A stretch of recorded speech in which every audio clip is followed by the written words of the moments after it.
My mother looked at my daughter and said she didn't belong in this family. I remember that Thanksgiving night like it was burned into my brain. The table was set, the turkey was golden, and everyone was smiling, laughing, acting like we were some picture-perfect family. But we weren't. We never were. My 9-year-old daughter Lily was sitting next to me, quiet, well-behaved, just happy to be there. Then she noticed something on the wall. A family photo, one that had been taken just last Christmas. She tilted her head, stared at it for a long moment, and then turned to me with confusion all over her face. Her voice was small, almost a whisper, when she tugged my sleeve and said to me, "Mom, where am I? I was in this picture." My heart dropped. I looked at the photo. She was right. Lily had been removed, digitally erased, like she never existed. I turned to my mother, searching her face for an explanation. Margaret sat at the head of the table, calm, unbothered. She took a slow sip of her wine, set the glass down, and looked straight at me with cold, steady eyes. Then she said it, loud enough for everyone to hear. I had it edited. "She doesn't belong in our family photos." The entire room went silent. My hands started shaking. Lily's eyes filled with tears, and she pressed her small body against mine, like she was trying to disappear. At that moment, I didn't know this dinner would end with someone collapsing, and our family breaking for good. Hi everyone, my name is Emily. I'm 35 years old, and what I'm about to tell you happened 3 years ago, on a Thanksgiving night I wish I could erase. I live in Seattle, Washington. I work as a pediatric nurse at a children's hospital. It's the kind of job that breaks your heart and fills it up at the same time. I've held newborns taking their first breath, and I've held parents' hands when their kids didn't make it. But nothing, and I mean nothing, prepared me for what my own mother did to my daughter. Let me back up a little. I'm a single mom. Lily's dad left when she was 2. No warning, no goodbye. Just a note on the kitchen counter that said I can't do this anymore. So I raised her alone.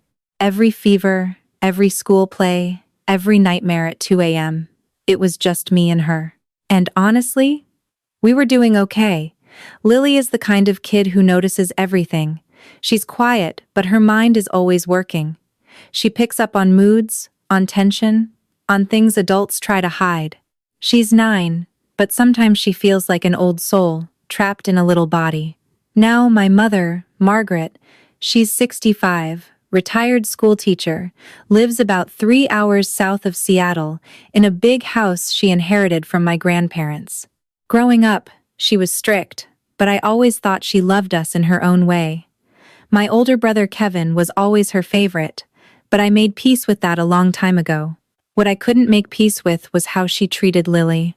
From the day Lily was born, something was off. Mom never held her the way she held Kevin's kids. She never cooed at her, never asked for photos, never called on her birthday without me reminding her first. When I brought it up, she always had an excuse. "I'm just tired. You're being too sensitive. Not everything is about you, Emily." I kept telling myself it was a generational thing, that maybe she just wasn't the warm and fuzzy grandma type. But deep down, I knew it was more than that. I just wasn't ready to face it. Then, 3 days before Thanksgiving, she called. Her voice was unusually warm when she said to me, "I want you and Lily to come for Thanksgiving. The whole family will be there. It'll be nice." Something about the way she said it made my stomach tighten. But Lily overheard the call, and her face lit up like a Christmas tree. She grabbed my arm, bouncing on her toes, and said with pure excitement, "Mom, please, I want to go to Grandma's house. Please, please, please." Looking at her hopeful face, I couldn't say no. 3 days later, as I drove toward my childhood home, with Lily singing along to the radio in the back seat, I had no idea I was walking my daughter into something I should have stopped years ago. Looking back, I should have seen the signs much earlier. The truth is, they were always there. I just didn't want to believe them. Let me take you back to when Lily was about 3 years old. It was Christmas, and the whole family was gathered at Mom's house. Kevin and his wife Sarah had their 2 boys, Ethan and Noah, who were 5 and 7 at the time. Mom was in her element that day. She had Ethan on her lap, reading him a story, while Noah sat at her feet showing her his new toy truck. She was laughing, kissing their heads, calling them my little angels. Then Lily toddled over. She had just learned to walk steadily, and she was so proud of herself. She wobbled right up to Mom with her arms stretched out, wanting to be picked up. I was standing in the kitchen doorway, watching, and I remember smiling because it was such a sweet moment. But Mom didn't pick her up. She looked down at Lily, and for just a second, something crossed her face. It wasn't annoyance. It wasn't exhaustion. It was something colder. Something I couldn't name at the time. She gently pushed Lily's hands away and said in a flat, distant tone, "Not right now, sweetie. Go find your mom." Lily stood there for a moment, confused, her little arms still reaching up. Then she turned around and wobbled back to me. She didn't cry. She just pressed her face into my leg and stayed quiet. That was the first time I felt it. A sharp, ugly feeling in my chest, like something was wrong but I couldn't prove it. I told myself it was nothing. Kids get redirected all the time. It didn't mean anything, but it kept happening. Every holiday, every family gathering, the pattern repeated itself. Mom would shower Ethan and Noah with attention. She'd bake cookies with them, take them to the park, buy them expensive gifts for their birthdays. For Lily, it was always an afterthought. A generic card with a $20 bill inside. No personal message. No phone call. When Lily was 5, she made a drawing for Mom's birthday. She spent an entire afternoon on it, coloring a picture of the two of them holding hands under a rainbow. She was so excited to give it to her.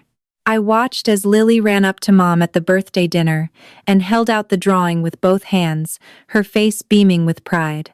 She said in her sweet little voice, "I made this for you, Grandma. It's me and you." Mom glanced at it, gave a tight smile, and set it on the counter without a word. She didn't hang it up.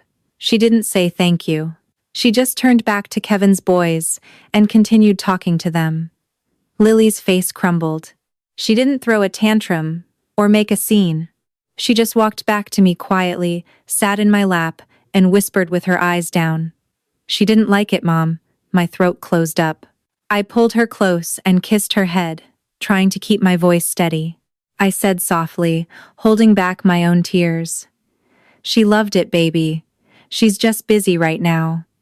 But that was a lie. And Lily knew it. Kids always know. As she got older, Lily stopped trying. By the time she was 7, she wouldn't even approach Mom at family events anymore. She'd sit next to me, quiet, watching her cousins get all the hugs and praise, and she'd just draw in her little sketchbook. One afternoon, after a particularly painful Easter gathering where Mom spent the entire day ignoring Lily while organizing an egg hunt specifically for the boys, I finally worked up the courage to confront her. I waited until everyone else had left, then sat across from her at the kitchen table. My hands were trembling when I looked her in the eyes and said as calmly as I could manage, "Mom, I need to talk to you about Lily. She feels like you don't love her. And honestly, I'm starting to feel the same way." Mom's expression didn't change. She folded her hands on the table and said without any emotion in her voice, "You're imagining things, Emily. I treat all my grandchildren the same."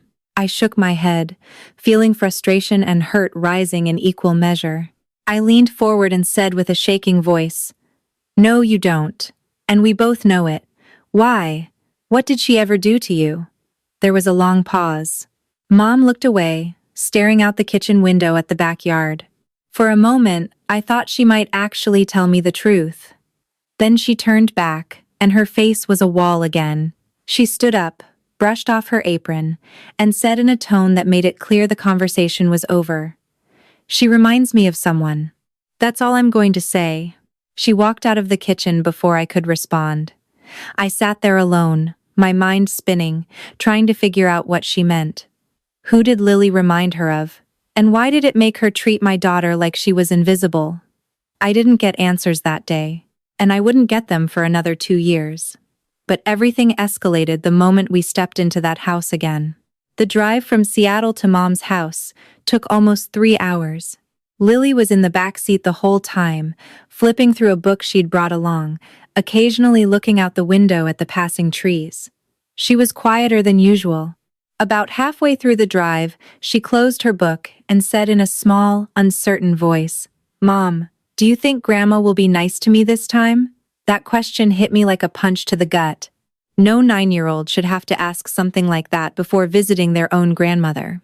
I glanced at her in the rearview mirror, forcing a smile, and said in the most reassuring tone I could manage, "Of course she will, baby.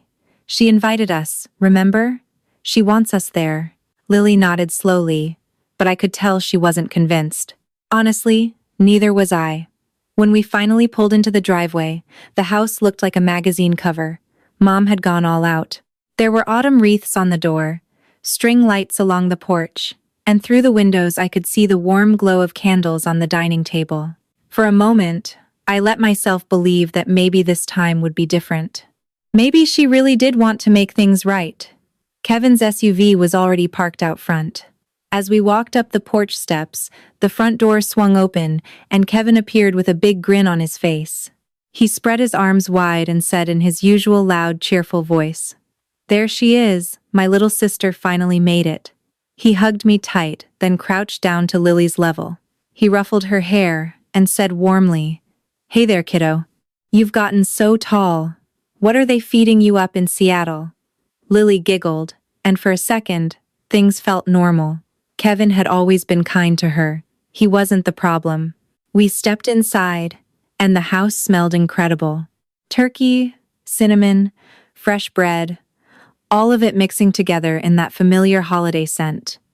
Sarah was in the kitchen helping Mom with the side dishes. Ethan and Noah were running around the living room, chasing each other with toy swords. It looked like a perfect Thanksgiving.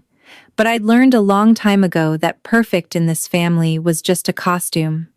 Mom came out of the kitchen, wiping her hands on a towel. She smiled at me and gave me a quick, stiff hug. Then she looked down at Lily. For just a fraction of a second, her smile faltered.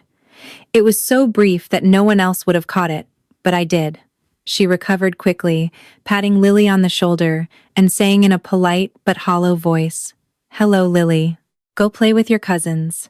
Not I'm so glad you're here. Not I missed you. Just go play." Lily didn't seem surprised. She just nodded and walked toward the living room where the boys were. I watched her sit down on the edge of the couch, pulling out her sketchbook, while Ethan and Noah continued their sword fight without even acknowledging her. Dinner was set for 6 o'clock, and the hours leading up to it were filled with small talk and forced laughter. I helped Sarah in the kitchen while Kevin and Mom caught up in the living room. Every now and then, I'd glance over at Lily. She was still on the couch, drawing quietly, invisible to everyone around her. At one point, Sarah leaned over to me while we were mashing potatoes and whispered with a careful, gentle tone, "Is everything okay between your mom and Lily? She barely looked at her when you guys came in." I swallowed hard, keeping my eyes on the pot. I said quietly, trying to sound casual, "It's complicated. It's always been complicated." Sarah gave me a look that said she understood more than she was letting on, but she didn't push it. When we all finally sat down at the table, it was beautiful. The turkey was golden, the candles were lit, and everyone was dressed up. Mom had even put out the fancy china that she only used for special occasions. Kevin said grace, and for a few minutes, everything felt warm and real. Then Lily noticed it. We were halfway through the meal when she got up to use the bathroom. On her way back, she stopped in the hallway. I saw her standing there, frozen, staring at something on the wall. I set my napkin down and walked over to her, my chest already tightening with a feeling I couldn't explain yet. When I reached her, I looked at what she was staring at. It was a large family photo, framed in dark wood, hanging right at eye level. It had been taken last Christmas at this very house. I remembered the moment clearly because it had been such a production. Mom had hired a photographer, made everyone wear matching colors, positioned us all in front of the fireplace. All of us had been in that photo. Kevin, Sarah, the boys, me, and Lily. But now, standing in that hallway, looking at the photo on the wall, Lily wasn't there. The space where she had stood, right next to me, had been filled in. The background smoothed over, like she had never been there at all. My blood ran cold.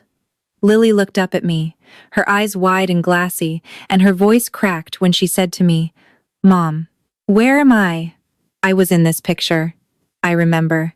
Then my daughter asked one simple question, and everything shattered. "Mom, why am I not in this picture?" Lily's voice was barely above a whisper, but it echoed through that hallway like a scream. I stood there, staring at the photo, my mind racing to find some logical explanation. Maybe it was a different photo. Maybe I was remembering wrong. But I wasn't. I could see exactly where Lily had been standing.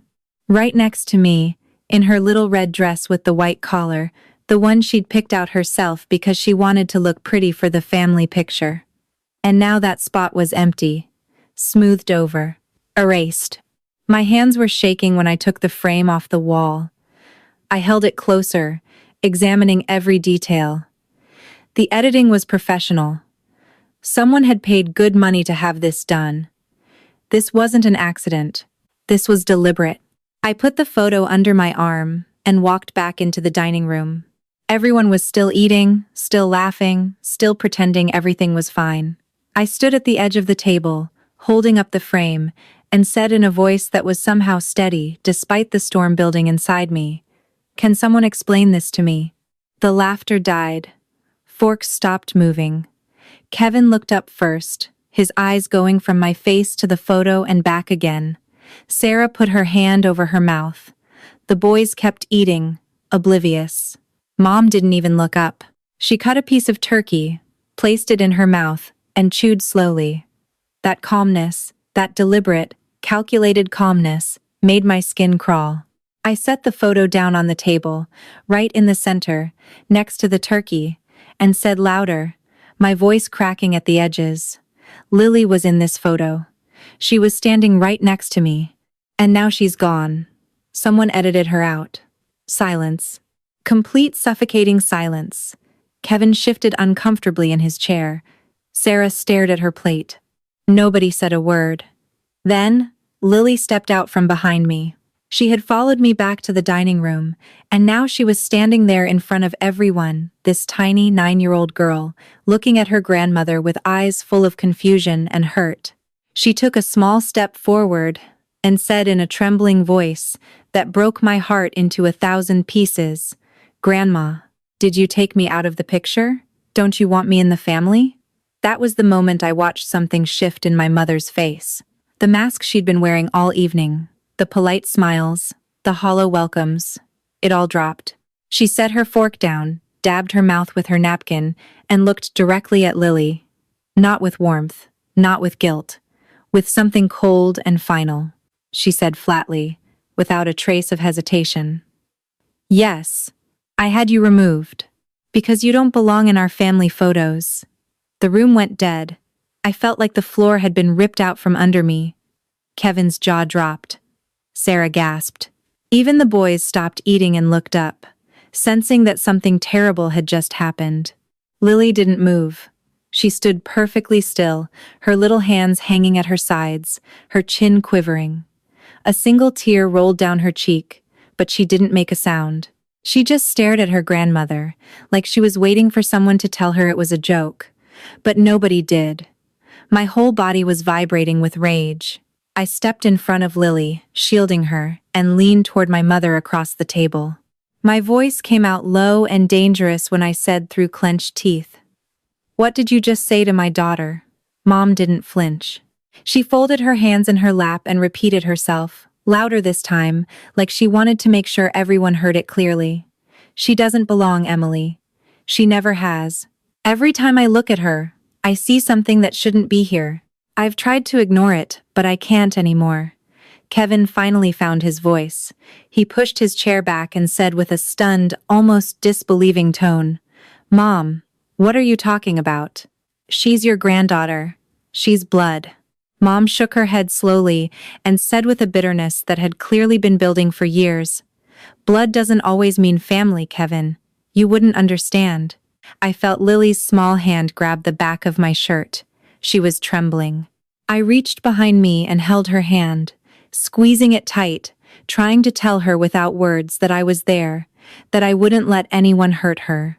Sarah stood up from the table and said firmly, looking straight at my mother, "Margaret, this is a child. Whatever issues you have, you don't say something like that to a child." Mom turned to Sarah with a sharp look and said in a cutting voice, "This is my house, and this is my family. I decide who belongs and who doesn't." That sentence hung in the air like poison.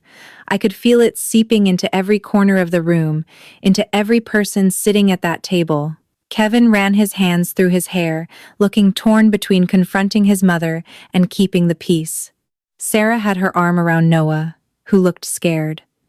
And Lily, my sweet, quiet, sensitive Lily, was pressed against my back, her face buried in my shirt, her small body shaking with silent sobs. I wanted to scream. I wanted to flip the table over.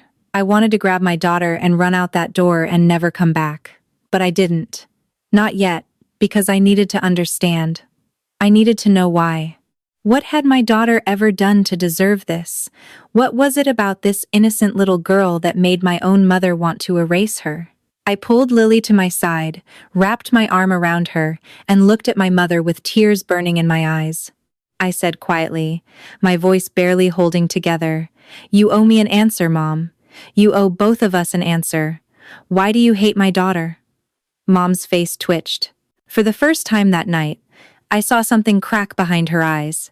She looked away, staring at the dark window across the room, and her voice dropped to almost a murmur when she said, "I don't hate her, I can't look at her without seeing someone else."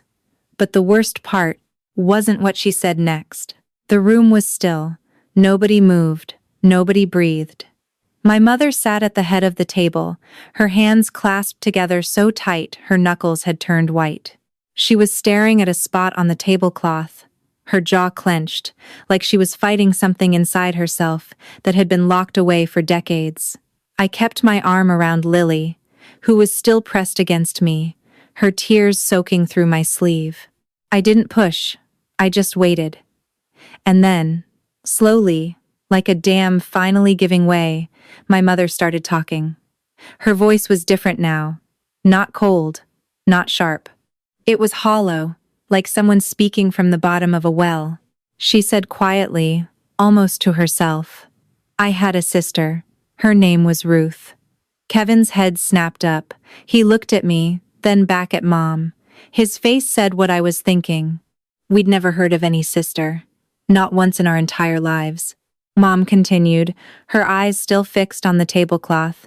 She spoke in a low, unsteady voice, like every word cost her something. Ruth was 4 years younger than me.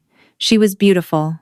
Bright red hair, freckles everywhere, big green eyes that were always laughing. She followed me around like a little shadow. I was her whole world, and she was mine. She paused, her chin trembled. I watched her swallow hard, and for the first time in my life, I saw my mother look fragile. She pressed her fingers against her temples and went on, her voice cracking. "When I was 14, our parents went out for the evening. They left me in charge. I was supposed to watch Ruth. She was 10. The air in the room changed. It got heavier. I could feel everyone leaning in, holding their breath. Kevin reached for Sarah's hand under the table. Mom's eyes glistened, but she didn't cry. She kept her voice flat, controlled, like she'd rehearsed this confession 1,000 times in her head but never said it out loud. She continued, each word landing like a stone. "Ruth wanted to go outside and play by the creek behind our house. I told her no. It was getting dark, and the water was high from the rain, but she begged me. She kept pulling my hand, saying, 'Please, please, just for a little while.' And I gave in. I let her go. I stayed inside watching TV. She stopped. Her hands were shaking now. She pressed them flat against the table to steady them. The silence was so thick I could hear the candles flickering. When she spoke again, her voice was barely a whisper. I heard the scream 20 minutes later.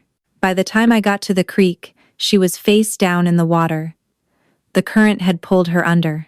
I jumped in, I tried to pull her out, but she was already gone. She was already gone. A cold wave washed over me. My grip on Lily tightened without thinking. Kevin had gone completely pale. Sarah had tears streaming down her face.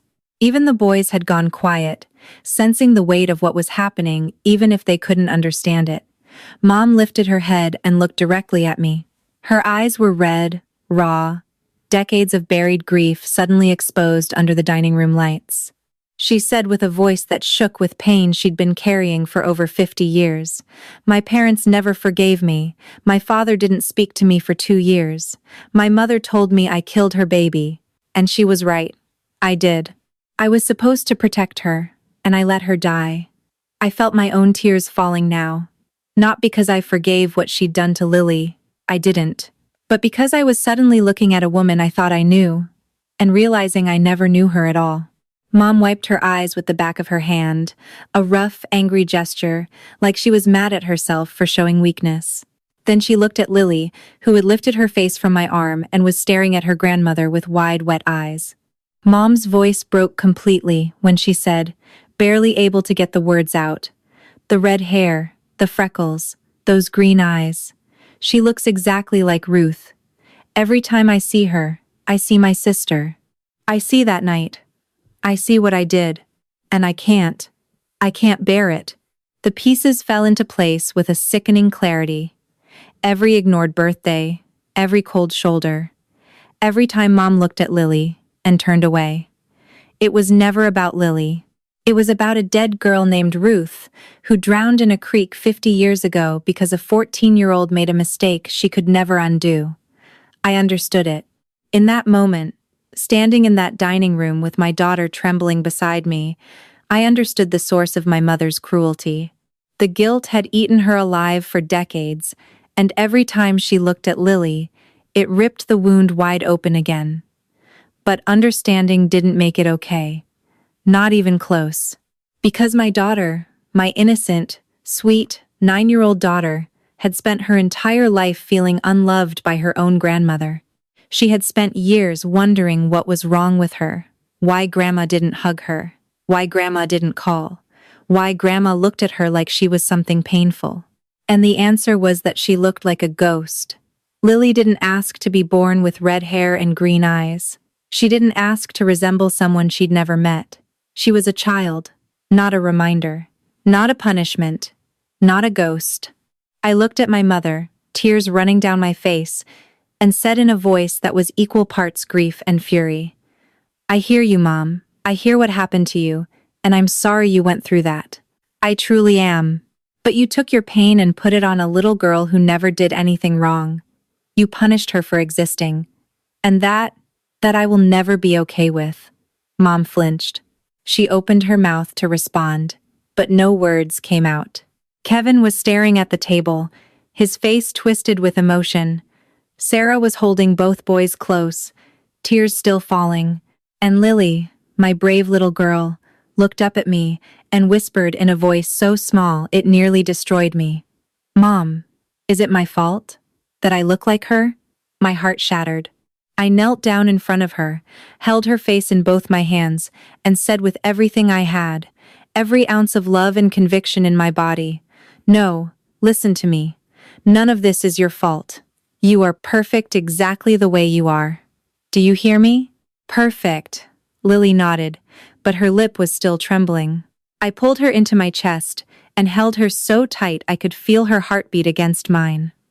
Over her shoulder, I looked at my mother, and in that moment, something inside me hardened. Understanding her pain didn't make what she did okay, and I was about to prove it. I held Lily for a long time. I don't know how long exactly. It could have been 30 seconds or 5 minutes. The whole room was frozen, like everyone was waiting for someone to move first, to break the spell. I was the one who broke it. I stood up slowly, keeping Lily behind me, and walked toward the hallway where the photo was still hanging. The empty space where my daughter's face should have been stared back at me like an open wound. I reached up and took the frame off the wall. It was heavy in my hands. Solid wood, glass front, professional print. She'd spent real money on this. Real time, real effort. Not to preserve a memory, but to destroy one. I carried it back to the dining room and set it on the table in front of my mother. My voice was low, barely controlled, when I said to her, "You paid someone to erase my daughter from this photo. You planned it. You printed it. You framed it. And you hung it on the wall where she would see it. This wasn't grief, Mom. This was cruelty." Mom didn't answer. She just sat there, staring at the photo, her face unreadable. Kevin cleared his throat and said in a careful, measured tone, like he was trying to defuse a bomb, "Emily, maybe we should all take a breath. Mom just told us something really heavy, and I think we need to process it before anyone says something they'll regret." I turned to him so fast he flinched. The anger that had been simmering inside me all night finally boiled over. I pointed at the photo and said with a voice that shook with raw emotion, "Process it? Kevin, look at this. Look at what she did. My daughter is 9 years old. She walked into this house tonight hoping, praying, that her grandmother would finally be kind to her, and instead she found out she'd been literally erased from the family. How am I supposed to process that?" Kevin raised his hands and said quietly, his eyes dropping to the floor, "I'm not defending what she did. I'm just saying this is a lot for everyone right now." I shook my head. A bitter laugh escaped my lips before I could stop it. I stepped closer to the table and said to him with tears and fire in my eyes, "It's been a lot for Lily her entire life, but nobody in this family ever cared about that. Nobody ever stood up for her. Not you. Not Sarah. Nobody." Sarah flinched at that. She opened her mouth to speak, but stopped herself. She knew I was right. They all knew. I turned back to my mother. She was still sitting in the same position, hands in her lap, staring at the photo. She looked smaller somehow, like the confession had taken something out of her. But I wasn't done. I leaned over the table, my palms flat on the surface, and said with a voice that came from somewhere deep and wounded inside me, "You had 50 years to get help, Mom.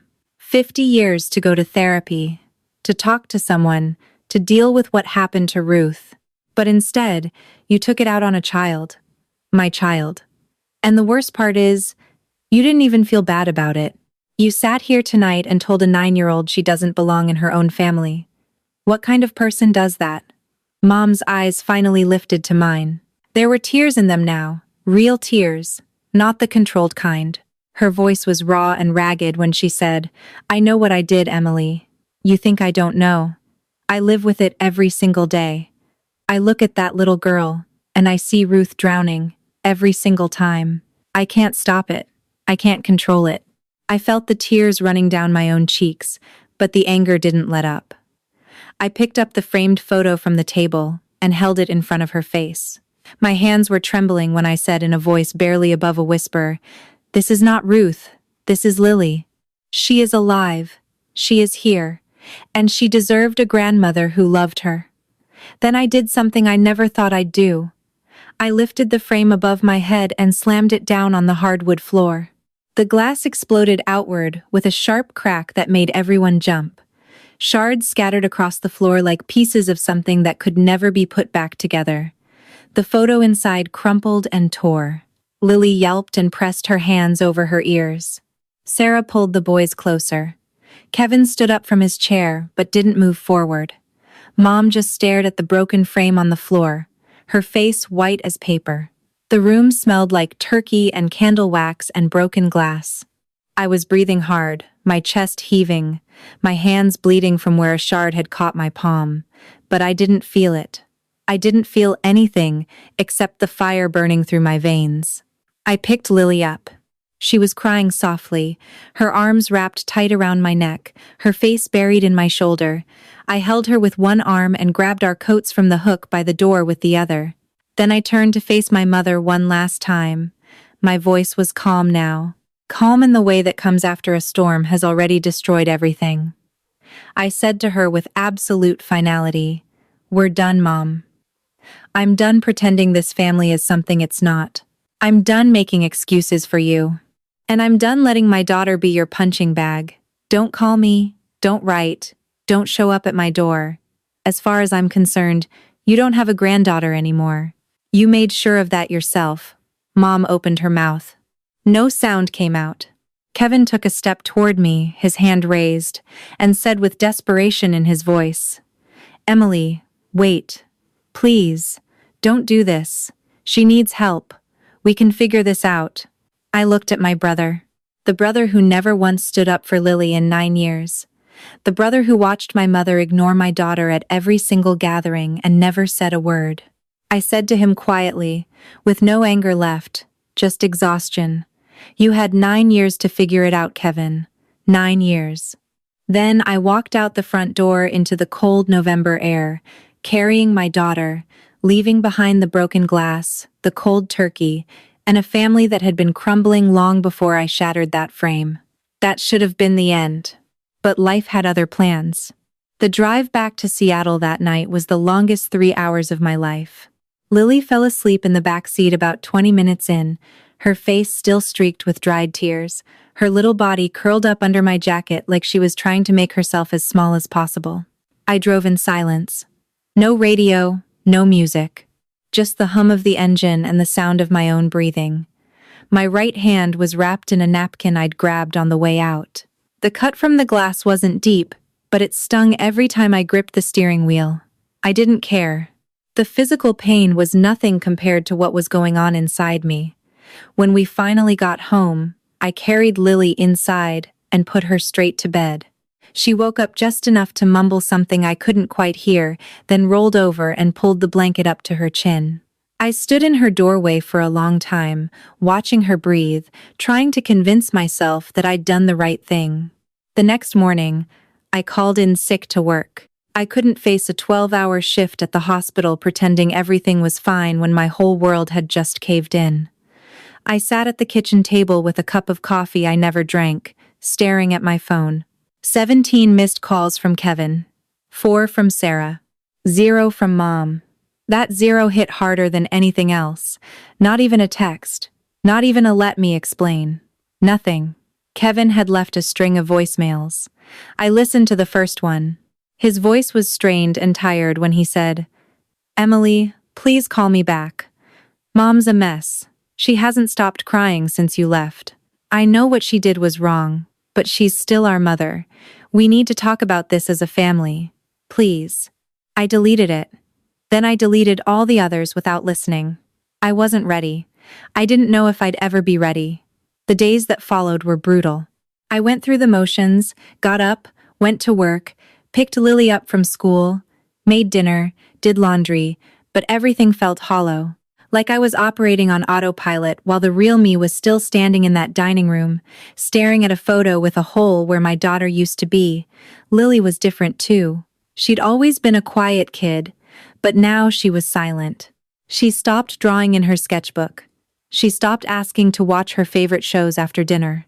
She'd come home from school, do her homework, eat whatever I put in front of her, and go to bed. No complaints, no questions. No, nothing. That silence terrified me more than any tantrum ever could. About 2 weeks after Thanksgiving, I was tucking her in when she grabbed my hand and said in a voice so flat it didn't even sound like her, "Mom, am I part of our family?" I sat down on the edge of her bed, my chest aching, and said as gently as I could, "Of course you are, baby.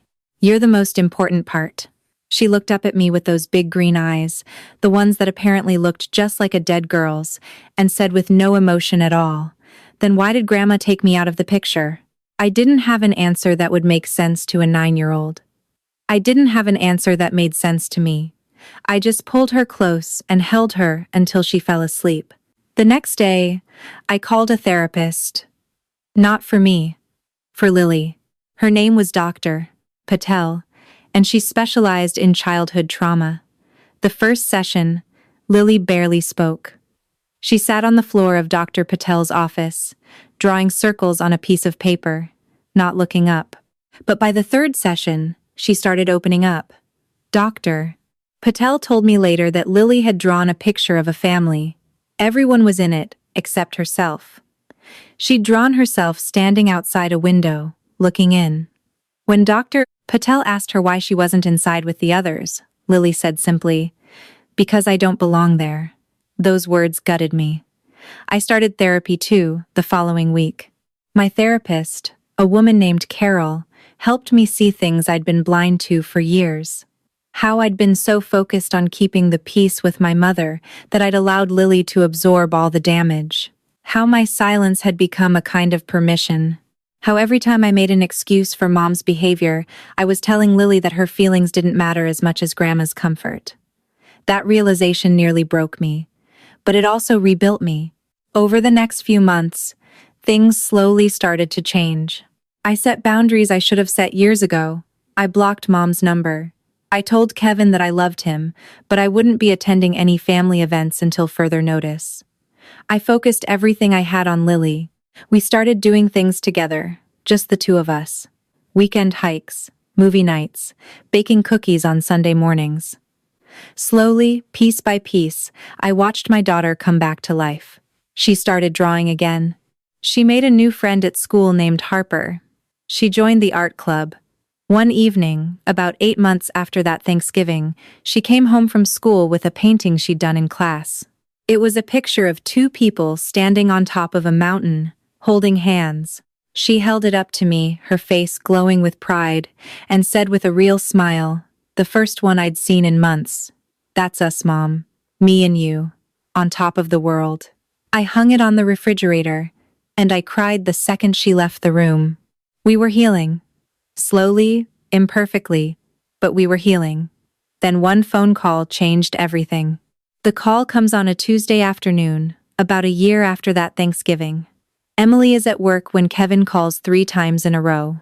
His voice is shaking when he tells her that Margaret had a severe stroke.